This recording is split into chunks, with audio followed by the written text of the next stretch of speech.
I'm a girl on fire, I'm not a victim.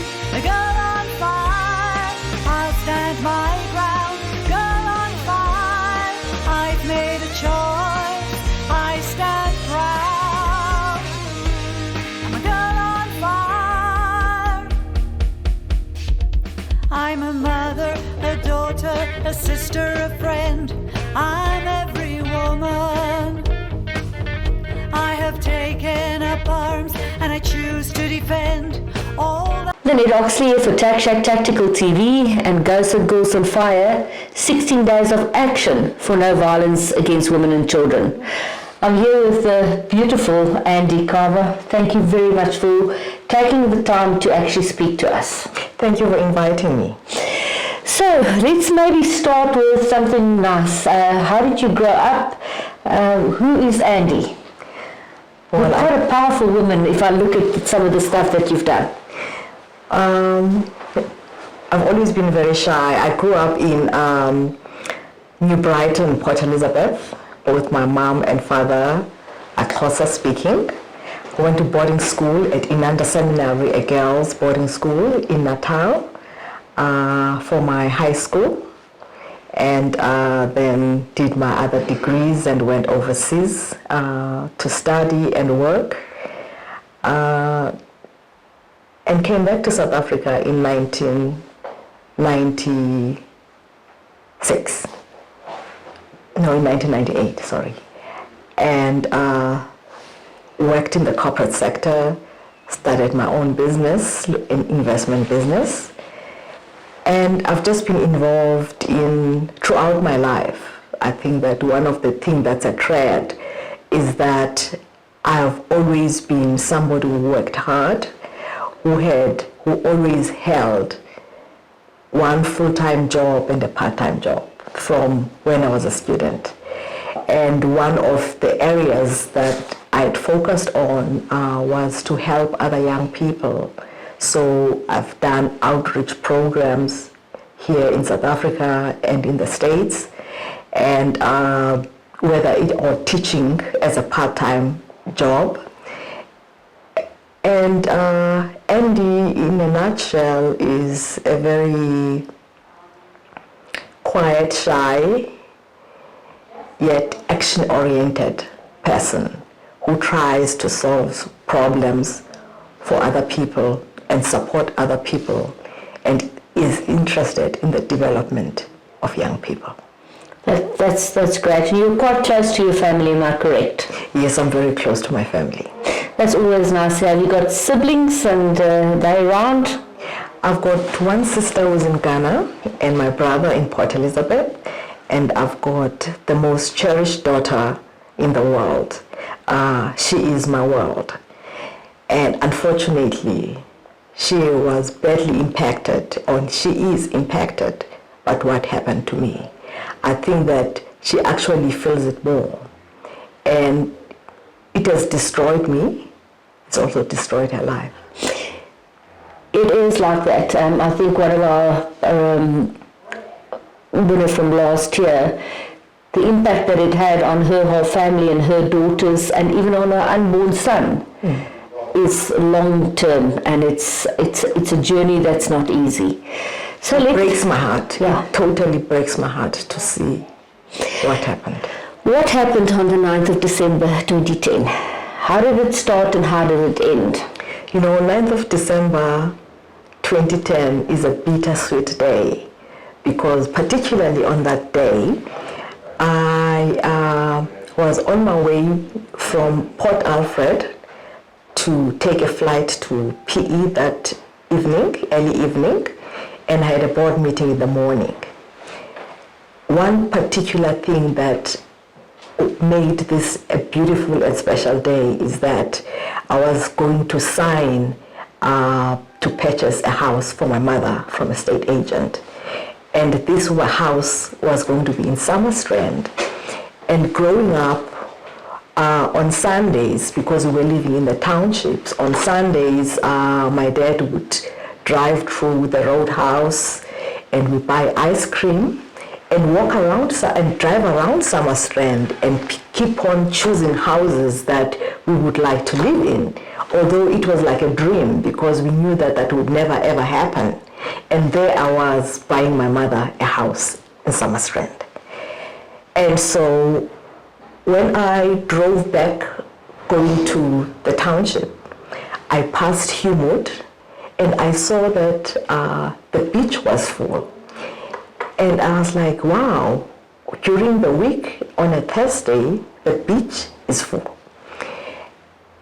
And I just decided, as I always do, to detour, take a quick walk for 15 minutes because my flight, I left a friend at home and my flight was at 5 o'clock. So I knew 15-minute walk. And that 15-minute walk ended up being 15 hours of being gang raped and nearly killed. So December 9, 2010 is a bittersweet day. So how did they approach you? Did you feel uncomfortable? Did you notice them quickly? No, it was one person who approached me, and I actually noticed them from a distance because he was wearing a strange hat, a woman's hat. And I could see that he was kind of like making eye contact and smiling. So I felt very uncomfortable, more because he was coming from the bushy area whilst I was walking on the shore. And something made me feel very uncomfortable. I decided to turn.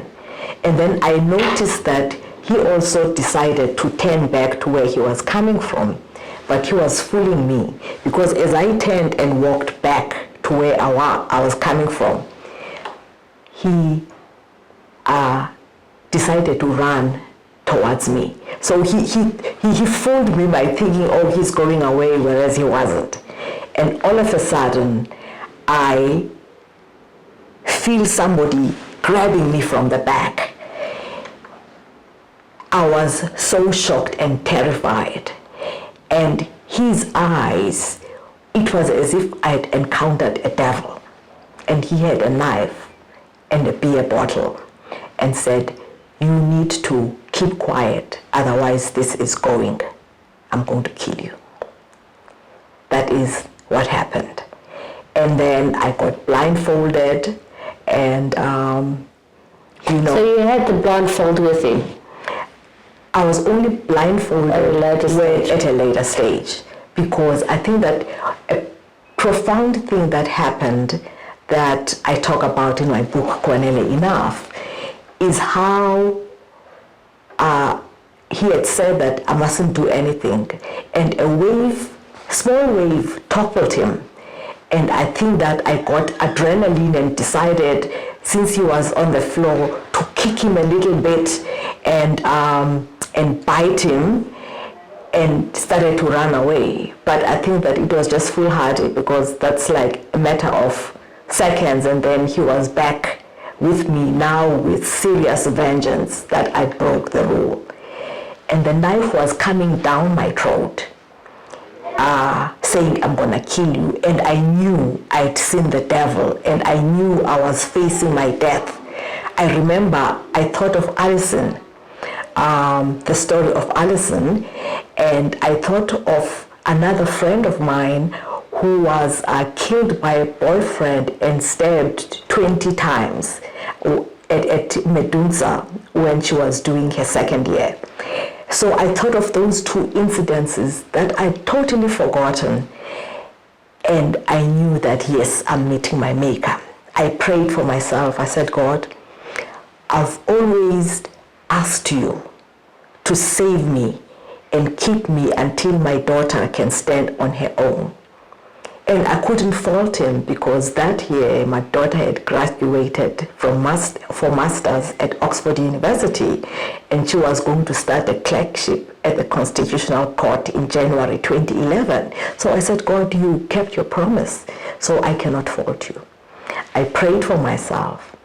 As I was praying for myself, saying that, God, may my soul rest in peace, I saw a picture of my mother, my father, my brother and my daughter, they were wearing glasses. My box was about to be hoisted down. It was just waiting for that moment when it starts to go ding.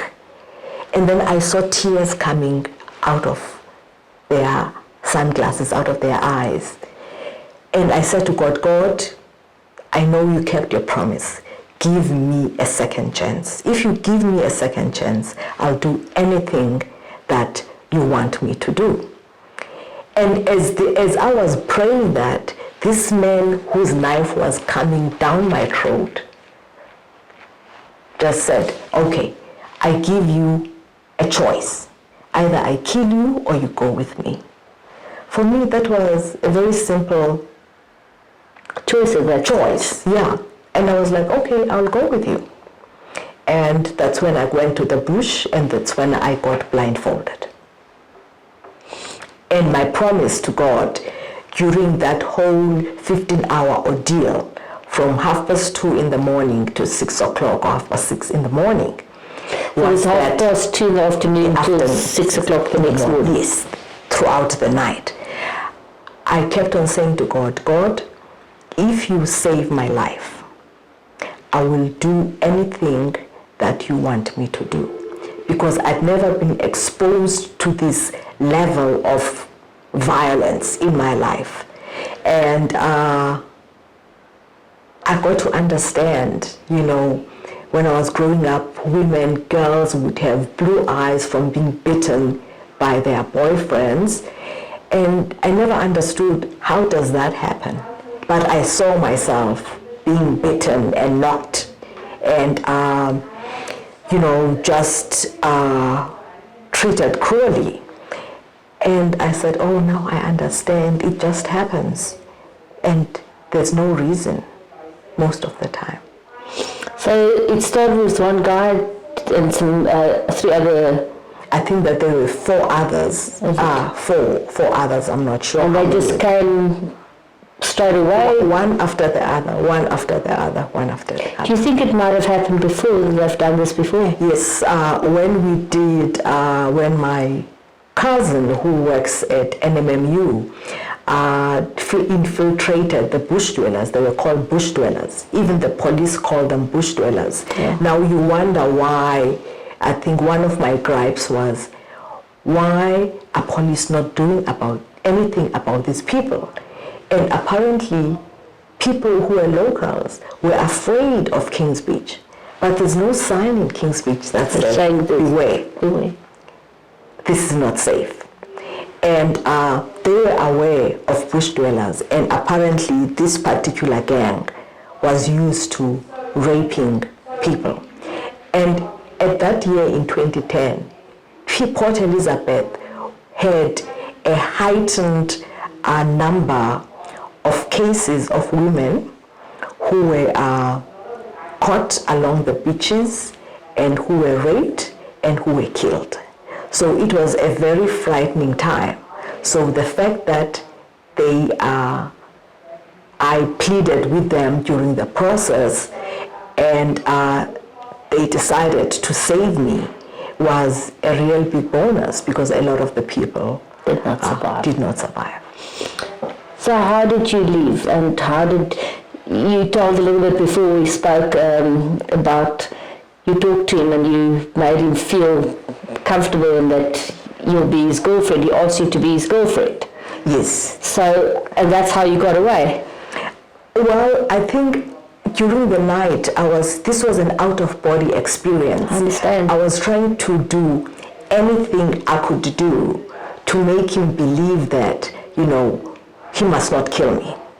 So I tried to endear myself to him. When he asked me to be his girlfriend, I agreed, because I thought to myself, if I am his girlfriend, I even thought maybe he will take me to the shack somewhere to be his slave or anything. And I was prepared to do that for my life. And I think that through talking, during the night, it's quite explained in my book, the whole story. I think that it's a very interesting story, because I was dealing with somebody who was a psychopath. And truly evil. And truly evil. And through that, he asked me, why was I walking alone that day? I formed up a story that I was a recent widow. My husband had died of a 10-year illness with full-blown HIV/AIDS because I was trying to scare him that I have AIDS, so she mustn't do anything, which didn't matter because she said she doesn't believe in AIDS anyway. And so I told him that, and that was the beginning of the conversation. And then he told me that actually I asked him, do you have a wife? He said, no, he killed his wife because he found his wife cheating with another man, killed that man, raped the wife, and killed him. And he was incarcerated in St. Albans for 10 years, and that he had just come out. So I realized that I was dealing with a really sick person.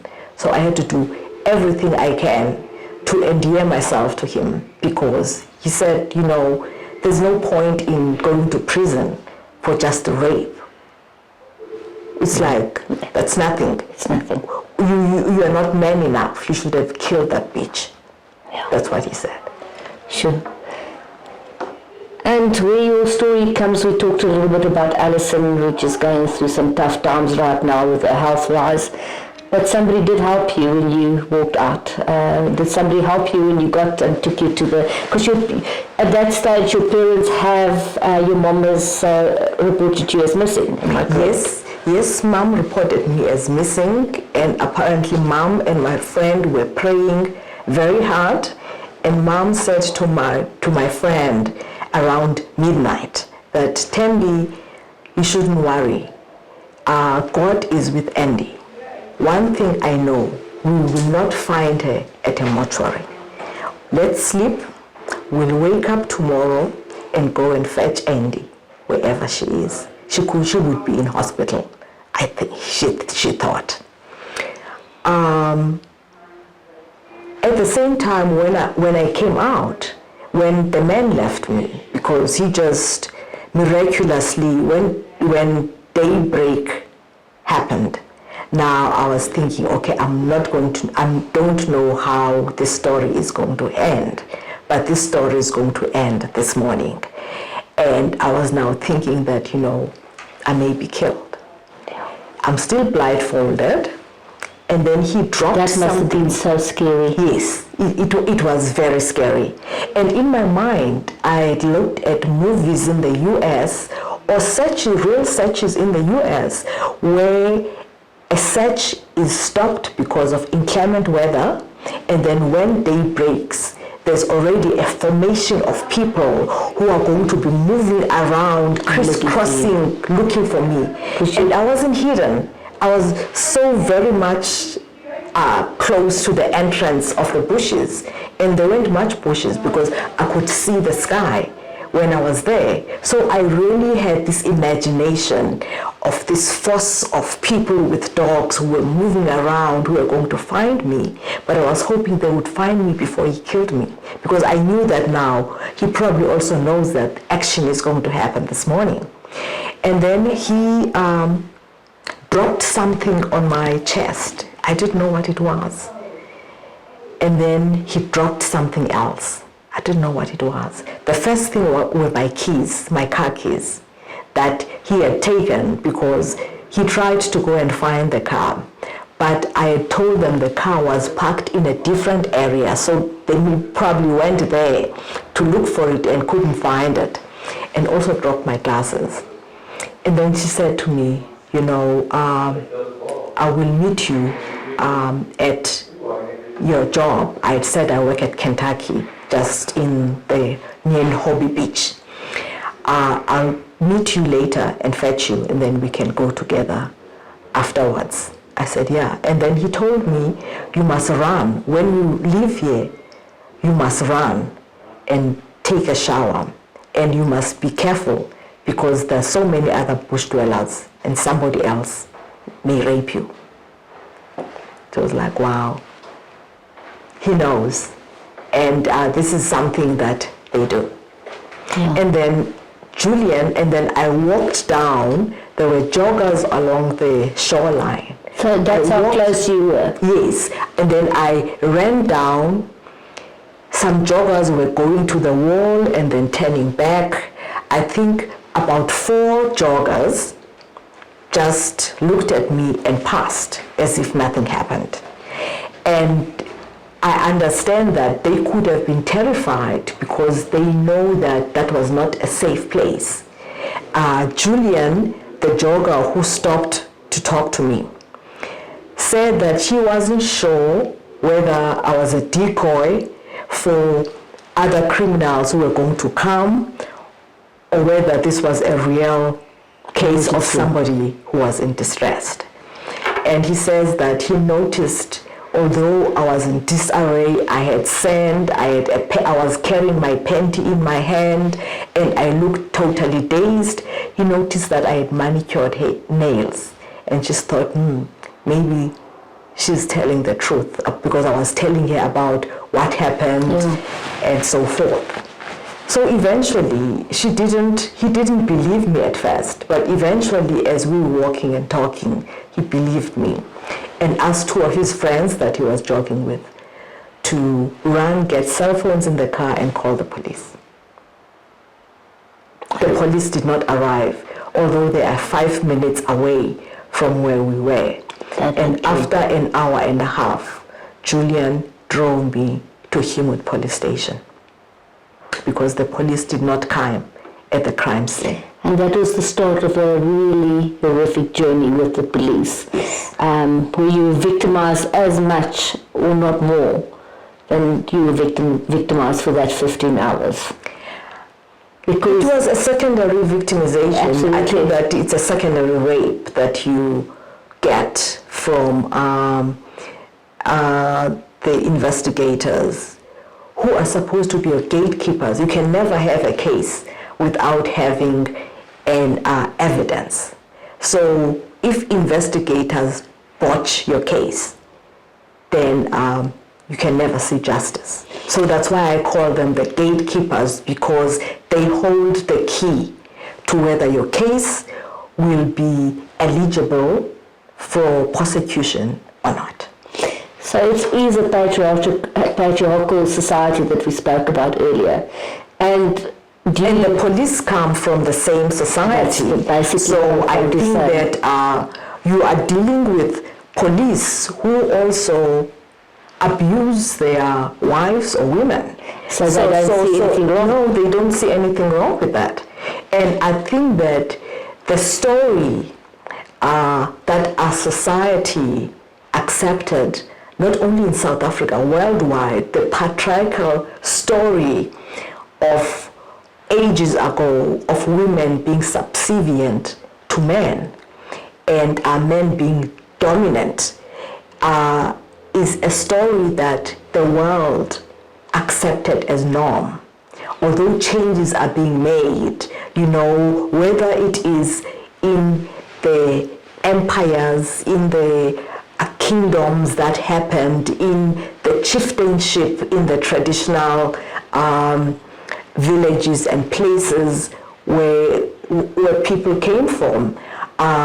It's in the churches, the Catholic Church, about how they allowed abuse of boys by priests. I think that in the religious culture, when you see the differences of the roles that men play and women play, I think that it is something that is just endemic in the culture of the world. Absolutely. So it's something that needs to be changed. And it is slowly changing in some parts. I think that South Africa needs to commit to have a will.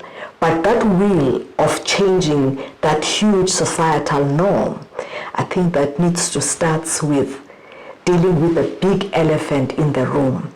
And the big elephant is that most of our men are intergenerational, have been part of intergenerational abuse, which was a culture in our society.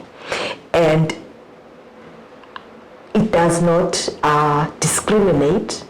I think that gender-based violence and the patriarchy and how women were treated does not discriminate on race, on social class, on culture, on religious belief.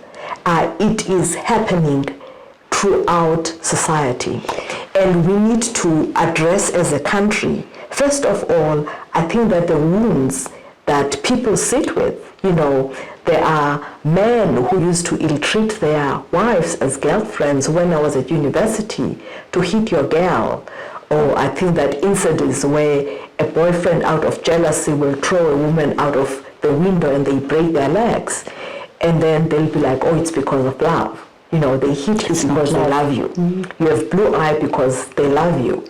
So we are sitting with those situations where you are actually sitting with people who are abusers who are now silent about it. So there is a need for reconciliation in terms of gender-based violence in this country. Absolutely, and what worries me, and that's why I've changed activism to action, is that a lot of people have lip service and they say things are changing. If you have a look at Gqeberha and the police, they say they are against gender-based violence, but it's more lip service and nothing actually gets done.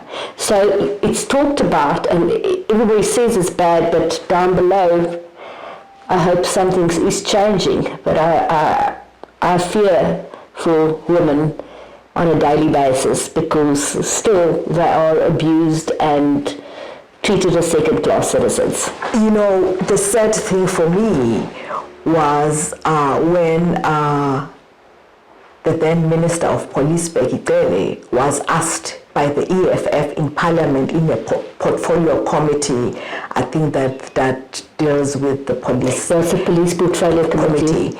He was asked after we had won the case at the Constitutional Court, and the Constitutional Court found that the police who investigated my case were negligent and did not discharge their constitutional duties of rape, of investigation and protection of, in my case.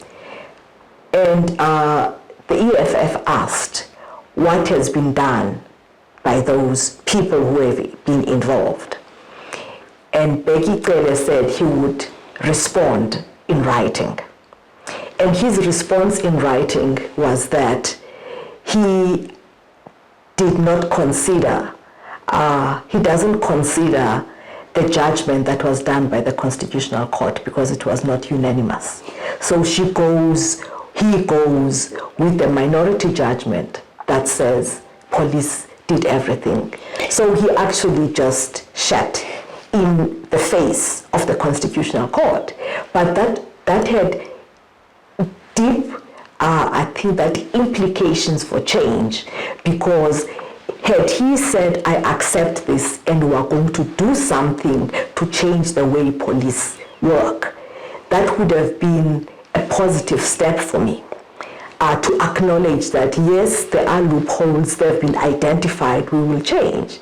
But here is the leader, the minister, who says that he is against gender-based violence, who is saying, no, I will not accept the ruling of the Constitutional Court. So I actually want to go a step back. When you reported it at the police station, how were you treated? When did you contact your mom and stuff like that? So, and then we'll go through that legal process, because the Constitutional Court is still not the end for you. But we'll go through that whole process now. How did the reporting go at the police station?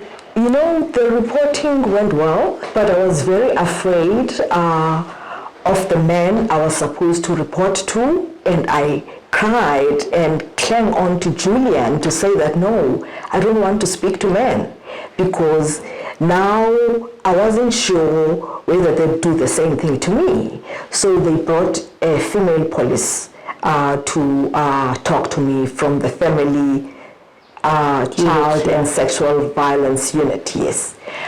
I think that went well, But then it was the 9th of December, almost going towards Christmas. And nobody worked from about the beginning of December. I took the first statement, and the following day when I tried to contact the investigator to find out what else is happening, he was on leave and somebody else took over. And then... No. Who? The police, when your mom reported you.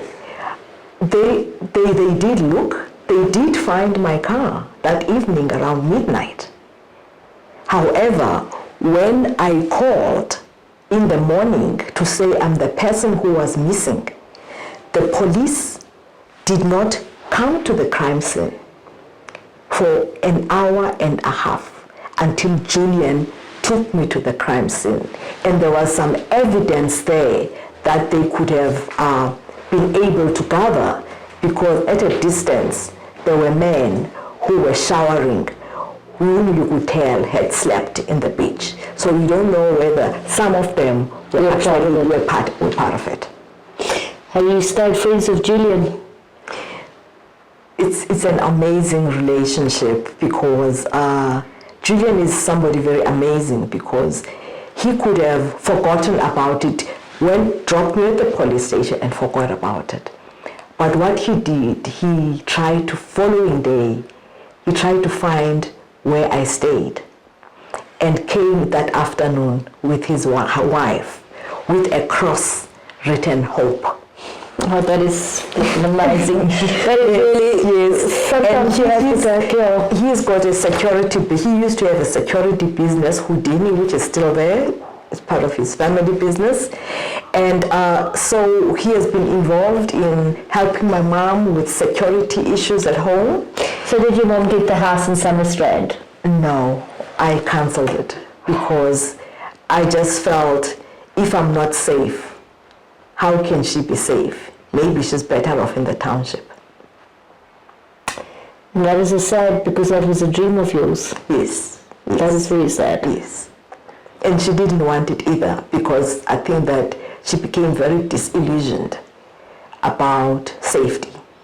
And obviously she's been a really good mom, because you're well educated and she's always there for you. And yes. I can see when you speak about her that you absolutely adore her. Yes, yes, yes. I mean, I think that it must have been very hard for her, but she's a staunch Christian. She believes in the Lord. She believes that the Lord can put us through challenges, but He will never leave and forsake us. Hard as that may be, I think that she has been a pillar, a source of strength for me. And I can't say much about my daughter, because I think that she has felt everything I've felt and more. She has even suffered more than me. So this happened in December 2010. You then went and laid a criminal charge against the police in PE in 2012. Yes. How did that process work, and why did you decide in 2012 that enough is enough? Well, I decided because the criminal case never really happened because the police did not investigate the cases, and the people who were caught, they let them go because they said there's not enough evidence. But I don't think they looked for the evidence, because subsequently my nephew infiltrated the bush dwellers and we found the whole story. And my case was closed without me even being informed. Actually, the day that there was supposed to be a trial of one of the men that they caught, I was not even informed about it. And the prosecutor calls me on that day. I was going to see my psychologist. They call me as I'm driving and they say, "Where are you?" Umpi. Like in Xhosa, then there's no greeting or anything else. Umpi. And I'm like, who are you? Who are you? That's the question. I mean, who starts a conversation like that? And he said, we're expecting you here. And I'm like, where? I've got an appointment. I don't have an appointment with you. He says, yeah, we're at court. We're expecting you. I'm like, nobody told me about this. And then I said, but the court is in PE, and I'm in Johannesburg, and the records tell where my domicile is. So how do you expect me to be in PE? If you don't tell me. And then I said, can you please go and talk to the prosecutor and tell them I'm not aware of this case. I was not subpoenaed. Can they postpone it? He said he would call me back. I sat with Pam, my psychologist, and I said, Pam, today we are going to have my cell phone on because I'm waiting for this prosecutor to call me. And but we know that the call will not come. So it was like a bet, will they call or not call? The session lasted an hour and a half and there was no police. And I got to know a week later that the case was closed. And thrown out because I was not there. It makes me so angry, Andy. Yes. I'm angry and I can imagine how you feel about this. Yes. And that is that was the beginning of the bundling. Well, not the beginning, that was the process of how this case was bungled by the police. And I also question the person in charge who was officiating in this case, why he closed the case, knowing that, having been told, not having seen a subpoena, not having, not inquiring why the victim was not there. The victim was not there because the victim was not told. And this is something that happens to millions of women, children, LGBT, who are victims of gender-based violence in this country, where cases are closed or collapsed, as they call them, without the victims knowing, and the victim for years walks around with a case number, hoping that one something day is going to happen. That makes me very angry, and it obviously made you angry because you then took it further. Yes. In 2012, you went and laid charges. By 2012, I had spoken to so many people because I was open, I was on radio, I was talking. I wanted to break the silence, the veil of silence against abuse, and the veil of silence against how victims of GBV were treated by the police. And so by the time I started the civil claim, it was for me to see whether I could actually get justice. I was hoping that it was just for opening the case so that I can find some closure. And it happened to be a saga of its own. Absolutely.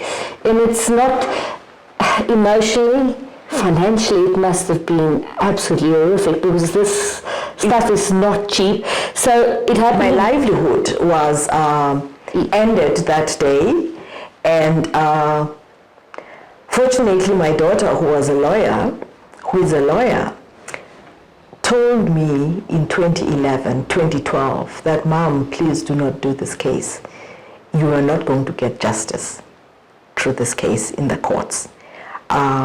This case will bankrupt you, and it will just take all your years, and you will end up being the one who suffers. I should have listened to her. I do think that you have made change, and that's what I see. The fact that it's gone up to the Constitutional Court. So let's go. 2012, 2018, you had the court case went ahead, and you won it in the High Courts.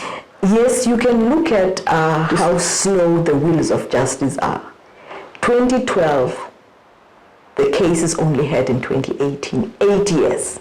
8 full years.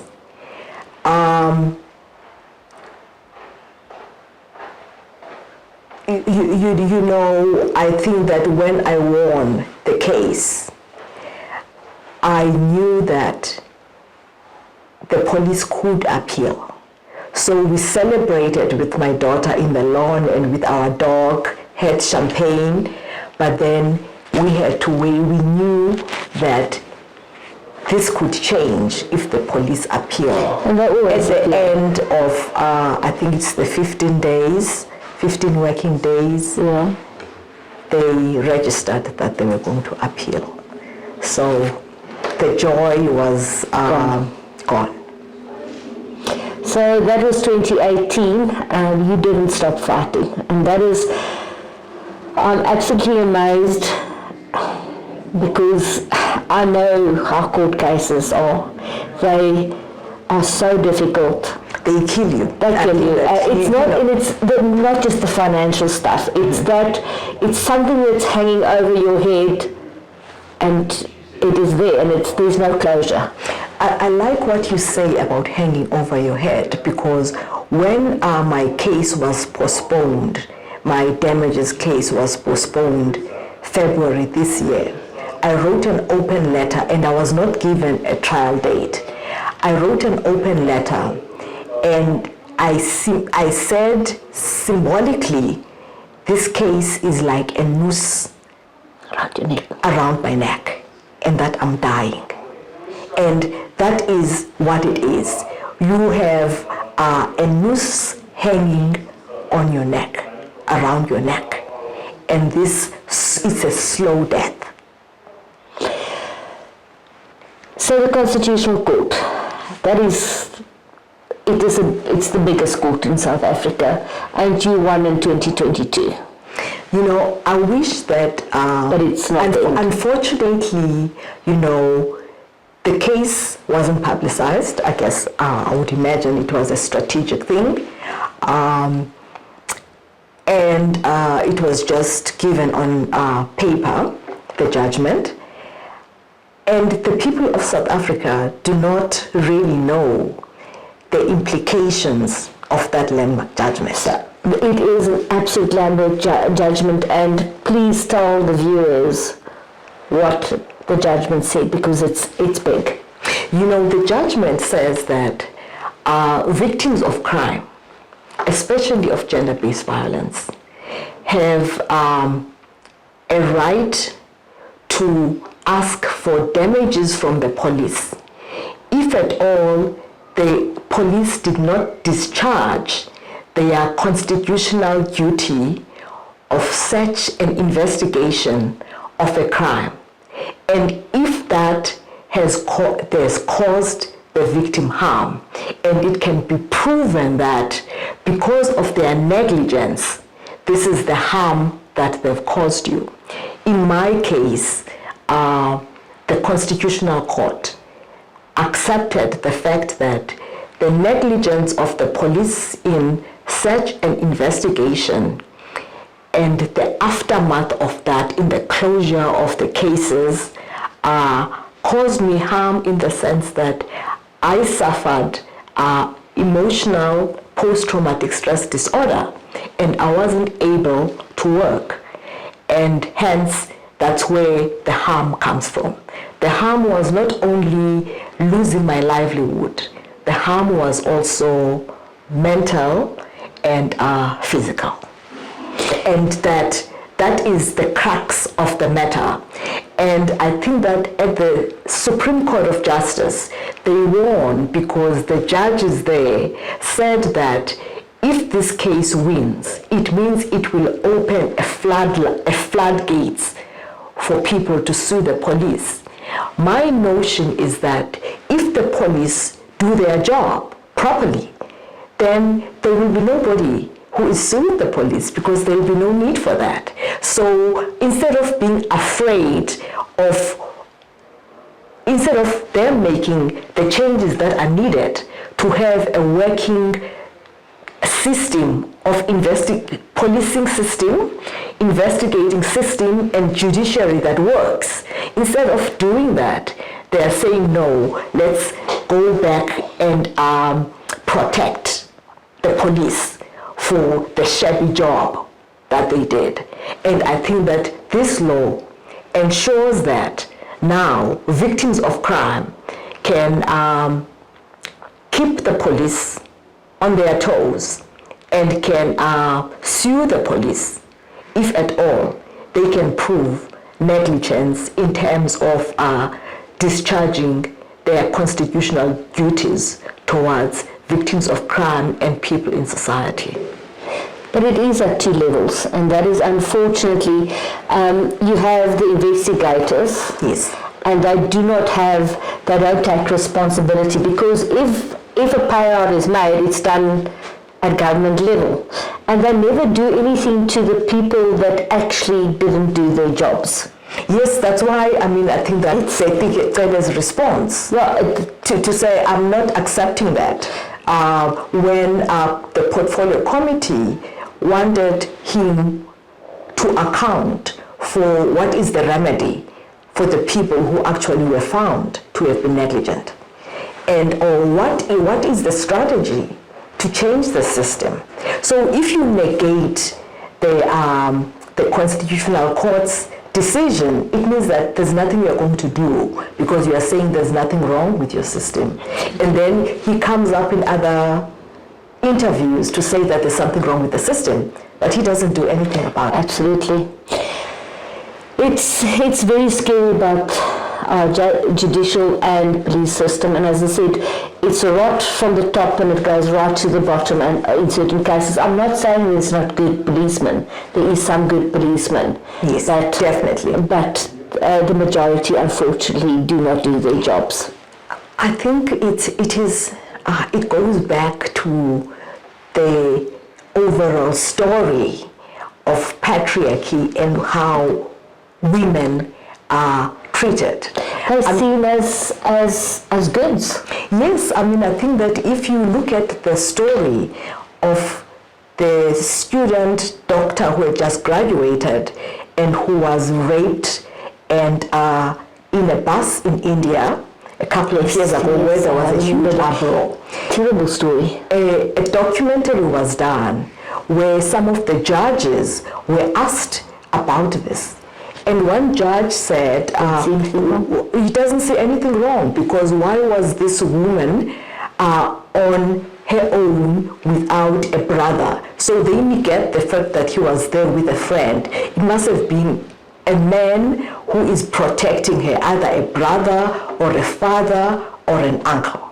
And they say that the minute you walk alone as a woman, then you are fair game for men. And even the perpetrators who were interviewed said that, they didn't see anything wrong. So the whole culture and the whole leadership of the country, because of the story of the women being nothing, said that, there's nothing wrong with this. It's like your cattle or something that belongs to them. Yeah. So, the one guy, your DNA took 3 years to be processed because there was a DNA backlog, but they did find a perpetrator. Has he been arrested? One of the people? No, the DNA during my case, interesting. I was at pains to ask the police what happened because there was a blood stain in a paper. What happened to that blood stain? What happened to the DNA results? This is now in 2018. Wow. And only during the court case, when they were asked, did they say, oh, it was lost, now we've found it. So they only ran the DNA during the court process when they were asked in court, where are the results? And of course, it's 8 years later, there was no match. The importance of the DNA comes now because 10 years after the event, another man was caught on a different crime and was caught in 2020 on a different crime. The DNA of that man who was caught for a different crime was only processed 3 years later in 2023. And when the DNA was run, voila, it matched the rape kit. One of the rapists. This was one of the rapists. But he had been out doing his thing all this time. And it took 3 years for the DNA results to happen.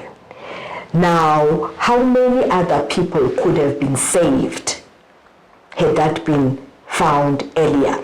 And how many other people could have been saved has a DNA been run in 2010?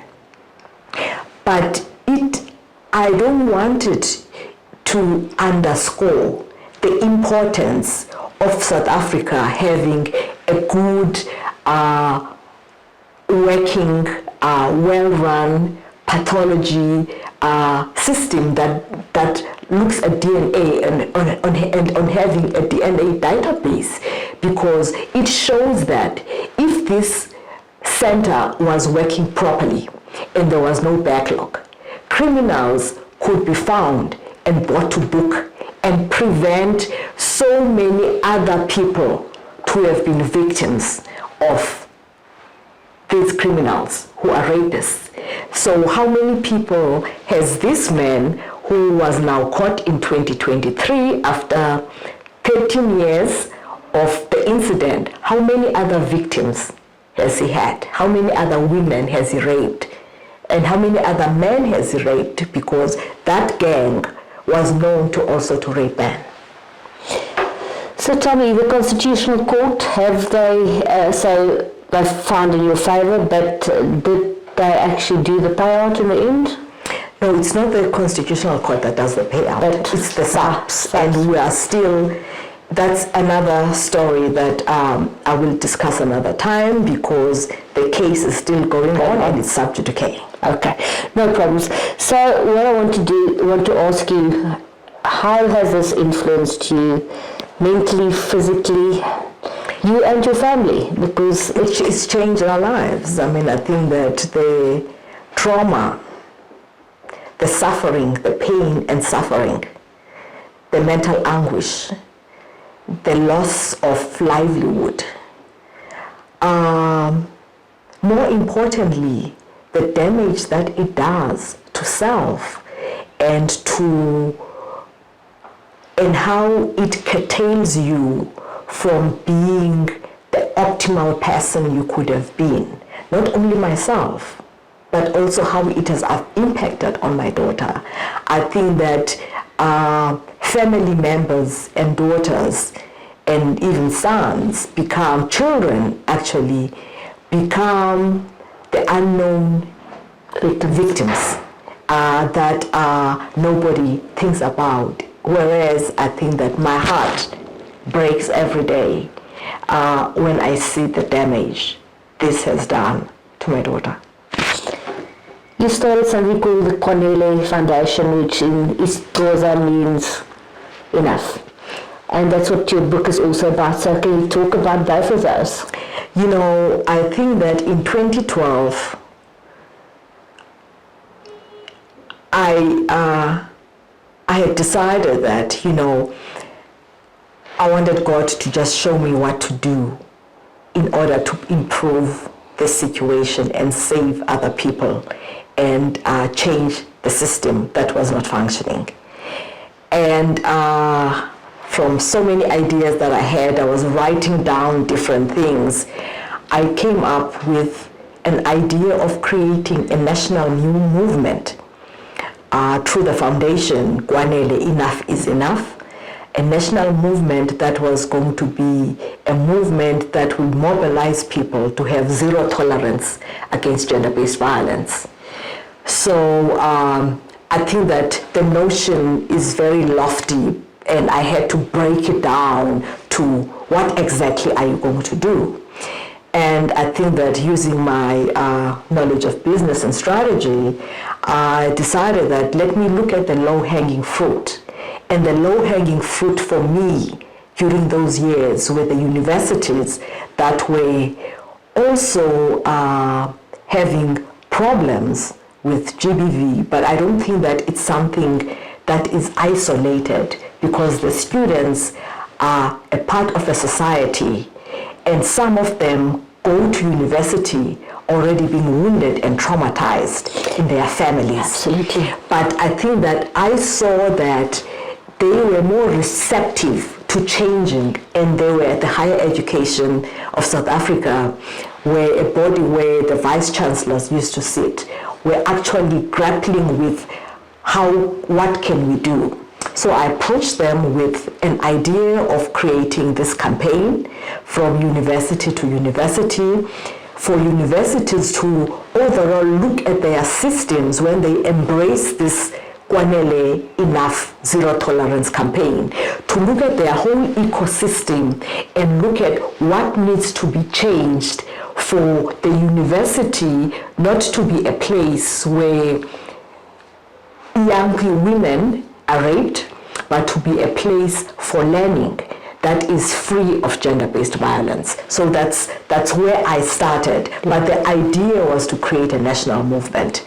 I think that in 2024, we launched the campaign at NMMU, and I had a couple of universities, UJ, University of Venda, UNISA, Val University of Technology, sign up, and even University of Free State signing up to being part of this movement, where in their own universities they will be looking at ways in which they can imbue or embed the philosophy of getting all systems to talk to each other. For an example, universities didn't keep records of GBV cases.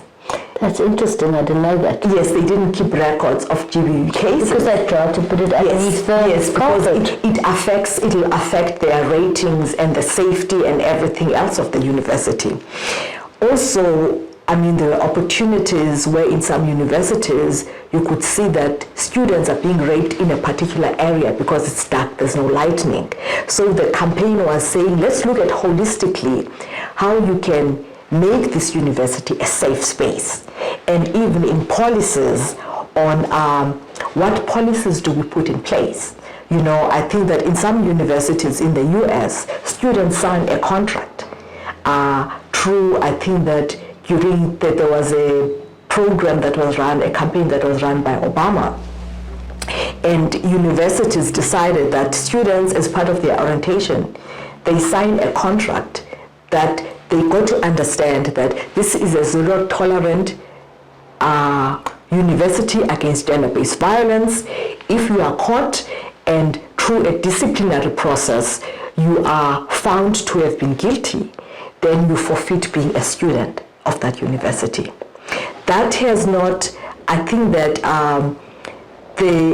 unfortunately, a lot of the universities have not really adopted that notion, because if you are only going to rely on the criminal system to deal with a perpetrator at university, the way things, how slowly it is and how things happen, you end up finding that the victim ends up leaving the university because he's confronted by his perpetrator all the time. And the perpetrator never gets to book because the system doesn't work. So what other universities have done now as part of creating this safe space where there's no tolerance for GBV is to have GBV disciplinary committees that will opine on the fate of the perpetrator.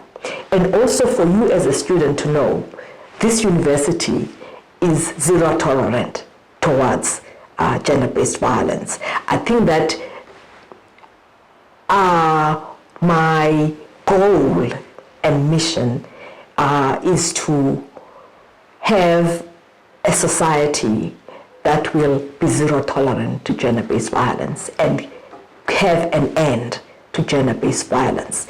It is a very giant goal, but I think that if we start bit by bit, from the home to the schools, to families, to organizations, to schools, to universities, then we can, to churches, then we can eat this elephant One bite at a time. Absolutely. Your story is written in your book, Cornelie, Enough is Enough. Yes. Is that the title? That is the title. So please, is it available on Amazon and stuff? It is available on Amazon, and so have the book, because I think that the book was a COVID baby, and it never sold. So the publishers were going to pulp the book about a month ago, which scared me, because I think that this important story was going to be ripped open and thrown away and be dead forever. So I bought the books, and so the books are available. I will definitely put your contact details, email, that if anybody wants a copy, that they can get it. Yes. Lastly, what's your way forward? I cannot have a way forward with this noose around my neck. And I think that I could have lofty dreams, but those will not be realistic until I see an end to this case. And the only thing I really pray for is for the Judge President and the Chief Justice of South Africa to give me a trial date, because 19th February I thought that I would see my day in court, and that was postponed indefinitely. And I'm not sure how a case can be postponed indefinitely without a set date. So I'm in limbo. I don't know what the next day brings. And so until I have this trial over, I will then be able to consolidate how I want to take the Cornelie Enough Foundation forward. If you've got a message out there for other ladies during this period of 16 days, I know it should be 365 days, yes, but what's your message out there for women, the women of the world, not just South Africans? I think the women of the world, first of all, I would like to say that the veil of shame and silence has been pierced, so they must also pierce it. And they must know that when you are raped, you are probably considered a discard or somebody who is stigmatized.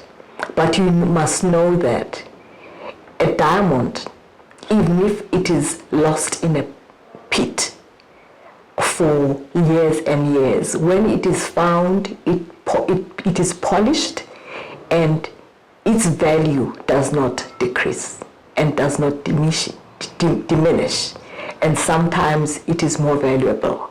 So you must know that you should not be ashamed, you should not feel stigmatized. You are as important and graceful and good as you were before, and you should not let rape and gender-based violence take away your shine. So I would like to thank you from Girls Who Goes on Fire for standing up. There's not a lot of people that would have done that, what you've done. Thank you. So for a very brave lady, we thank you, because without this, without people standing up, there will be no change. And I hope that there's light on your shining diamond soon, and that your saga will end, and that you will do more for women out there. And thank you very much for speaking to me. I pray so too. Thank you. Thank you very much. The girl on fire, I'll stand my ground. Girl on fire, I've made a choice. I stand proud. I'm a girl on fire. I'm a mother, a daughter, a sister, a friend. I'm every woman. I have taken up arms and I choose to defend all that I hold dear.